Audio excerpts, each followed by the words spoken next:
Good evening, friends. Meeting again in the session of the philosophy, and we're discussing regarding the Kant's philosophy.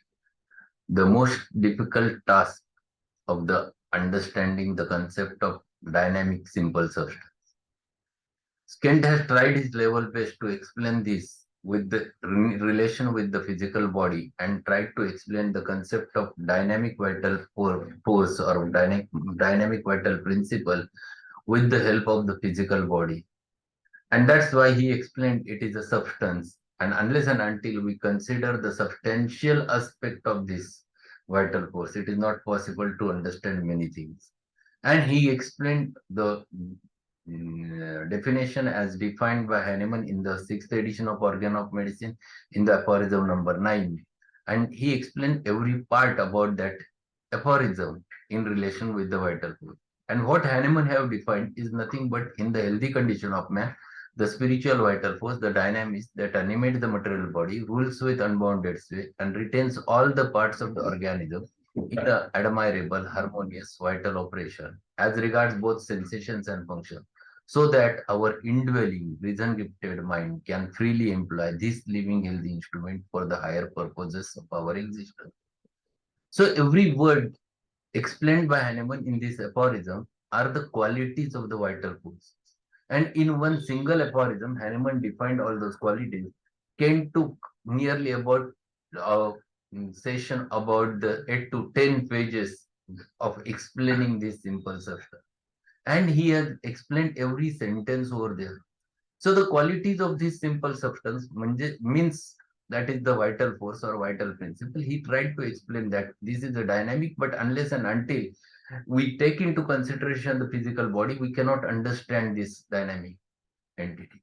And which rules this physical body, which maintains the harmony between the vital operations, which maintains the sensations and functions, and which maintains this balance. This is the main important concept which he tried to explain over there with the help of many examples and correlating it with the basic science. So he explained over there that this vital principle or this vital substance, which is invisible dynamic entity, remains to be inside over there. If there is any disturbance happens, that should be treated only with the dynamic medicine. The medicine which has the capacity to reach to that dynamic level only cures that patient, otherwise not. And to reach over there, what Hahnemann have done, Hahnemann tried to make the medicine dynamic. Then he utilizes his knowledge of physics and he tried to make it so fine that there should not be a existence of material medicine remains. It becomes metaphysical. And he tried to saturate it in such a manner that after 24 eggs, there never remained to be original medicine over there, but only the property. And that medicine, which doesn't have a material existence, but only the properties, reaches to that specific disorder, which is also at the same plane, which is also caused because of the internal disorders, which are dynamic. Only the expressions are external, which are we used to find it out. So ultimately, we came to the same conclusion. The medicine which has the capacity to alter the human state of health at the level of sensations and function, and which is dynamic, has a capacity to cure that patient who is dynamically altered. And then he has given example of silicia over there, which we have learned in last lecture in the concluding paragraph. So that's what we have discussed. Let us go ahead further what he wants to explain regarding the simple substance in remaining part. Today is the concluding part of this chapter. So we'll go ahead with the concluding part and what he explained. Everything in the universe has its aura and or atmosphere.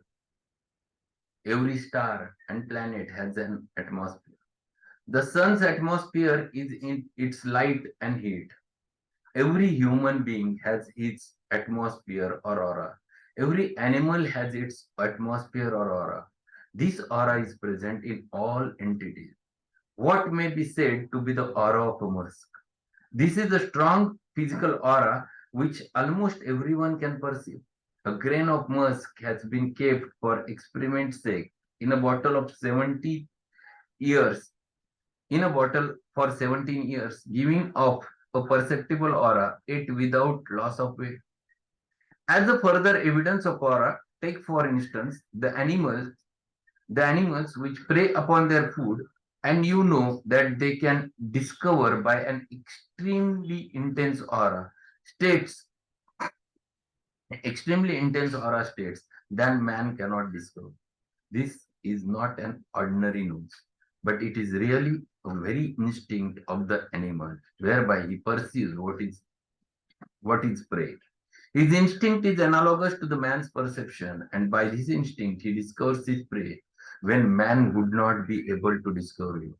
Man can discover musk in a bottle, but it is doubtful if the man could discover the finest aura by its odor. This aura becomes useful and introduces a prominent sphere in the study of homeopathy. So he is explaining the more concepts in a more simple manner. What he explains? He explains that this aura is present with each and every entity in this universe. This is applicable to the planets. The planets have their own aura. This is applicable to every entity on this earth. This is applicable to the plant. This is applicable to the vegetables. This is applicable to the animals. This is applicable to the human. Every thing in this, whether they are living, whether they are non-living, have their own auras. And because of which, he has compared that because of which one animal can catch that aura and can get his prey. We'll just take a simple example. We never listen the sound which the animals can listen at a very long distance, because their instinct is having that capacity in them to listen that specific sound of that specific frequency which human cannot. You have observed many a times the dog which is which is there sitting on the floor, all of a sudden wakes up and his ears comes up. Why this happens? Because he listens certain sound which is at a long distance, which man cannot. And he starts reacting, he starts observing in that direction. And these are the things which happens because these are the things which are so fine, still can be perceptible, which are not seen with the visible eye, but can get or perceive. Homeopathy is like that. Homeopathy is so fine, the medicine is so subtle, but which acts, which produces its own effects. It has its own aura. And homeopathy is very closely related with this. The human being is sensitive to many things. Something happens in your around you and you get affected. Nothing goes inside, still you get affected. Something happens over there at long distance, still you get affected. Because you are sensitive, your aura is sensitive to that specific thing, and because of which you get affected.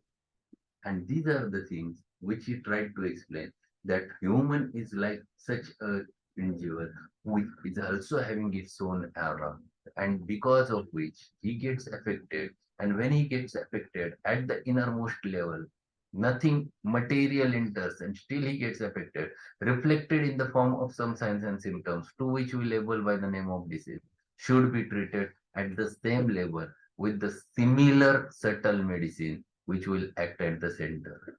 So, in order to treat this, what is required is the medicine that is dynamic enough, which require what causes the disease is the disturbance of the simple substance lying inside. And if you want to bring back again that simple substance, again in the harmony, again into that state of health, it requires the energy medicine, the medicine which has that specific aura, which touches that internal human being and cure that. So he's trying to explain this concept in a wider manner so that you will understand that material medicine cannot cure the internal dynamic disorder. They only palliate but cannot cure. They only mm, disturbs, or they only tries to suppress, the change the action, change the direction, but they never cures, because material medicine is not able to cure the dynamic disorders in this cell. And in order to explain this concept in a proper manner, he tried to explain the simple substance in a detailed manner. Then he says the consciousness between two simple substances is really that atmosphere by which one knows the other, and by which all affinities and repulsions between simple substances are known. They are in harmony or in antagonism. Human beings are thus classified by positives and negatives. Minerals and the world generally are classified by positives and negatives. This has an underlying cause.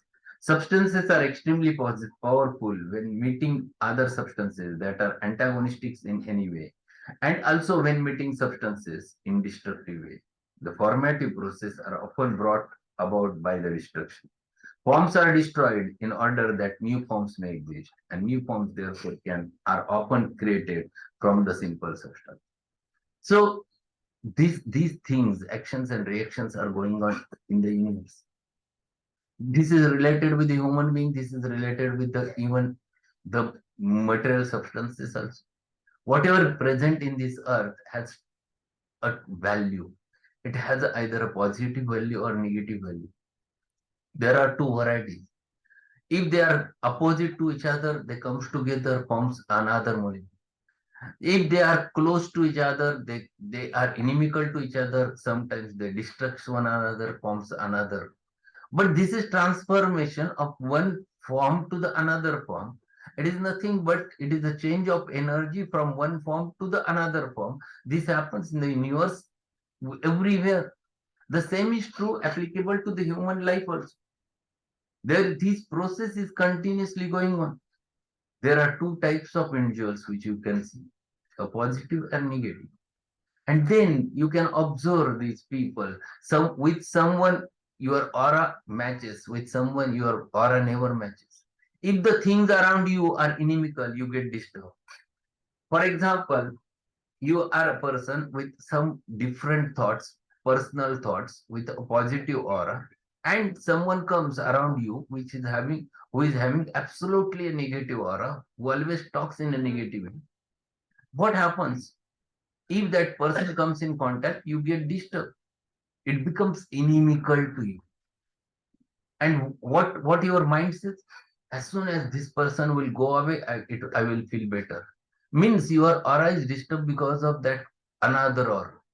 And that things happen because human is the living beings who is having the emotions, who is having the intellect, who is having the understanding, and all those things which are necessary to form his own ego are responsible to develop such a thing.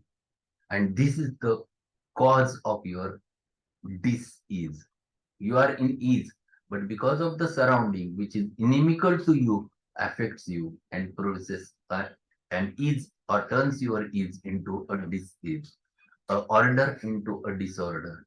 And this, if you understand, it happens inside, then you have to treat at inside, not locally. So simple substance is nothing but such a thing which is invisible but expressing through your physique, through your body, through your activity, and then you can understand this is present inside you and which has its own intelligence, which has its own aura, which has its own understanding, which has its own will, which has its own emotions, and which gets affected because of things which are surrounds it. And that's why this simple substance, if get exhausted, disturbed, ultimately reflects in the form of disorder. And then he turns towards the concluding part of this. There are two realms of our worlds, the realm of world of God and realm of world of ultimates. So there are two things. There is always a cause and there is always the effect, the ultimate. In this outermost or the physical world, we can see only with the eyes, touch with the fingers, smell with the nose, and hear with the ears. Such is the realm of results. See, this is what he is explaining. What he is explaining in the outermost, that means on the outermost is the body, innermost is your dynamic, simple substance. You are at the outermost, you can touch, you can wait, you can see with your eyes, all those things which are available. But the innermost is not visible. The world of cause is invisible. So whatever happens inside is invisible. You cannot find it out. Is not discovered by the five senses. What is it? With the five senses. Which are five senses?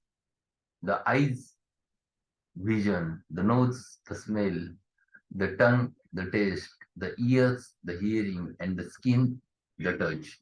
These are the five senses. These cannot find it out the invisible disturbed interior, which is not seen by these. It is the world of thought and discoverable only by understanding. So you can understand that this has happened inside only with the two things. One thing that it expresses externally in the form of signs and symptoms, and discoverable by the thoughts and understanding. That which we see about us is only the world of ends, but the world of cause is invisible. It is possible that we may perceive the innermost, and it is important also that man may know and look from within upon all things in the physical world, instead of starting in the physical world and attempting to look upon things in the immaterial world.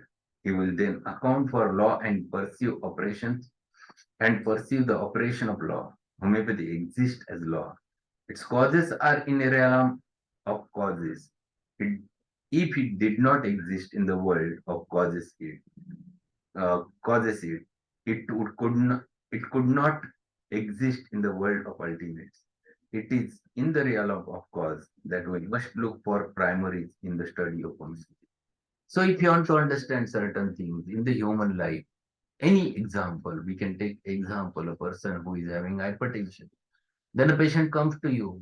According to the modern science, they examines him, they finds it out, they check the blood pressure, and they starts antihypertensive. When you think homeopathically, you take into consideration the whole thing about the whole life of the human being. You understand that fellow right from the start. You go into the realm of causes. What may be the reason because of which this person is having the hypertension? You never goes on finding it out what is wrong with his blood pressure, what is wrong with his blood vessels, what is wrong with cholesterol, but you go on finding it out what is wrong with his dynamics.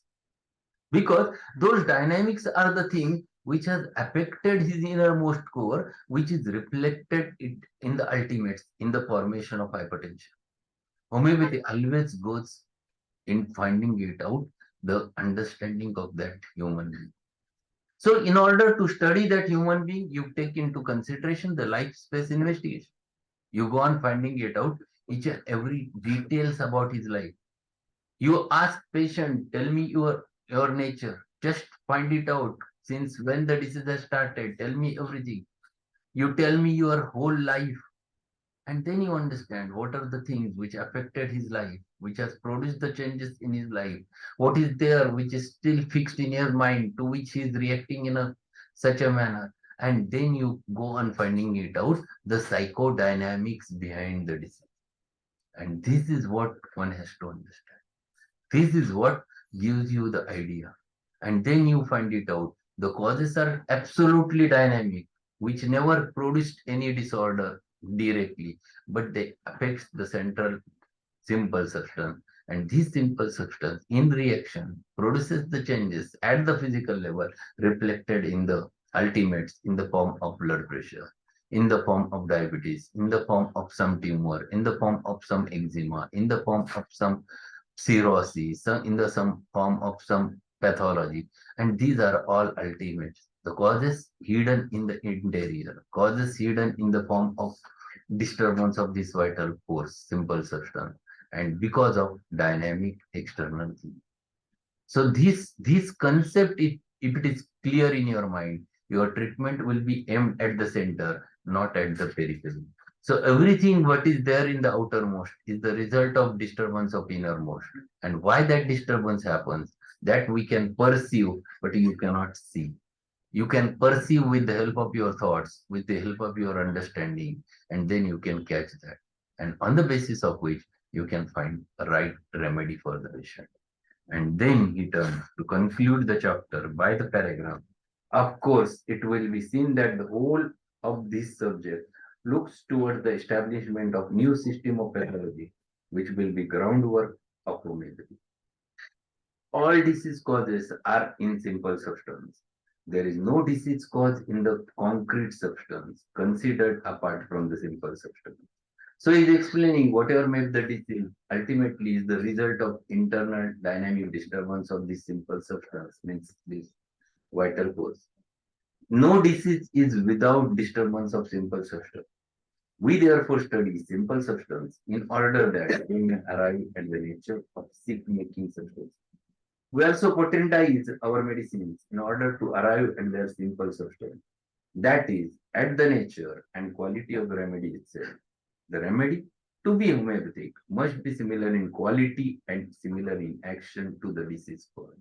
So, if we understand this disturbance of simple substance in the dynamic plane, then we understand we require remedy which should have that much capacity to reach to that dynamic. And that's why we potentialize remedy.